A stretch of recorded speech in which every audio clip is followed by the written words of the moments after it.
اور رمضان میں یاد رکھیے صرف روزہ اور تراویح یہی دو عمل نہیں ہے، اس کے علاوہ بھی بہت سے کام ہیں جو آپ کو اور ہمیں رمضان میں کرنا ہے. مثلا لوگوں کی مدد کرنا، صدقہ و خیرات دینا، صرف زکوٰۃ دینا نہیں، صدقہ عام نفلی صدقات. اللہ کے رسول صلی اللہ علیہ وسلم کے بارے میں صحابہ نے فرمایا کہ وہ رمضان میں اتنے زیادہ سخی ہو جاتے تھے، عام دنوں کے مقابلے میں اللہ کے نبی صلی اللہ علیہ وسلم رمضان میں بہت زیادہ سخی ہوتے، اتنے سخی ہوتے جیسے ایک تیز ہوا کی طرح سخی ہو جاتے. تیز ہوا چلتی ہے تو کیا ہوتا ہے، راستے میں جتنے لوگ موجود ہیں سب کو ہوا لگتی ہے نا، ایسا تو نہیں کہ کسی کو ہوا لگ رہی ہے اور کسی کو نہیں. تو اللہ کے نبی صلی اللہ علیہ وسلم کی سخاوت اسی تیز ہوا کی طرح رمضان میں ہو جاتی کہ جو سامنے آ رہا ہے ہر ایک کے ساتھ سخاوت کا معاملہ کر رہے ہیں، جتنی استطاعت ہے جتنی مدد کر سکتے ہیں کرتے ہیں.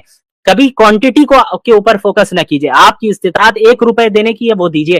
سخاوت کوانٹٹی سے طے نہیں ہوتی، سخاوت اس سے طے ہوتی ہے کہ آپ کی جتنی استطاعت ہے اس کے مقابلے میں آپ کتنی خوش دلی کے ساتھ کتنا زیادہ دے رہے ہیں اپنی استطاعت کے بقدر. تو لوگوں کی مدد کرنا، غربا مساکین کی مدد کرنا، اس کے علاوہ جو ہے مدارس کے طلبہ ہیں، مدارس سے آتے ہیں، چاروں طرف سے سفرا آتے ہیں جو مدارس کے لیے ڈونیشن لیتے ہیں، ان کی مدد کرنا، ان کے ساتھ بدتمیزی نہیں کرنا. دیکھا جاتا ہے کہ ان سفرا کے ساتھ بدتمیزی کی جاتی ہے، لوگ سمجھتے ہیں اپنی جیب بھرنے آ رہے ہیں. بھائی وہ مولانا جو مدرسے سے آئے ہیں وہ اپنی جیب بھرنے نہیں آتے ہیں، بلکہ آپ پر احسان کر رہے ہیں کہ آپ کی زکوٰۃ کو صحیح جگہ پہ لگاتے ہیں. وہ کیا ہمارے اور آپ کے اندر اتنی صلاحیت ہے، اتنا گٹس ہے کہ ہم راستے میں نکلیں اور صحیح مستحق زکوٰۃ کو تلاش کریں؟ ہمیں آتا ہی نہیں ہے، پتہ ہی نہیں ہے کون مستحق اور کیا ہے. وہ ہمارے گھر میں آ رہے ہیں، ڈور ٹو ڈور سروس دے رہے ہیں، وہ اس سے بڑی چیز اور کیا چاہیے، اور اللہ کے لیے دے رہے ہیں. آپ کے پیسے کو وہ صحیح جگہ پہ لگاتے ہیں، جہاں زکوٰۃ کا مصرف ہے وہاں پہ لگاتے ہیں. اس کے علاوہ بھی آپ کو دیگر جگہوں پہ خرچ کرنا ہے. تو سب سے پہلی چیز تو یہ ہے کہ اپنی نیت کو خالص کریں، اور اس چیز کو ذہن سے نکال دیں کہ اس آنے والے رمضان کو ہم رسم و رواج کی طرح نہیں گزاریں گے کہ ہر سال رمضان آ رہا ہے بس وہ افطار پارٹی ہوتی ہے، سحری کرنا ہے، رات میں گھومنا ہے، تراویح پڑھنی ہے امام صاحب کے پیچھے اور دن بھر میں روزہ رکھنا ہے، بس یہی ہے. تو ہم نے ایک رسم بنا لیا ہے اس کو کہ بھئی یہاں سب کر رہے ہیں تو ہم بھی کرنا ہے. تو اس چیز کو سب سے پہلے کلیئر کریں اپنے ذہن میں کہ ہم رسم کے طور پہ روزہ نہیں رکھتے ہیں، ہم اسے عبادت سمجھ کے رکھتے ہیں، اور اس کے پیچھے جو فضائل ہیں اور جو اہمیت ہے اس کو ذہن میں رکھتے ہوئے کرتے ہیں.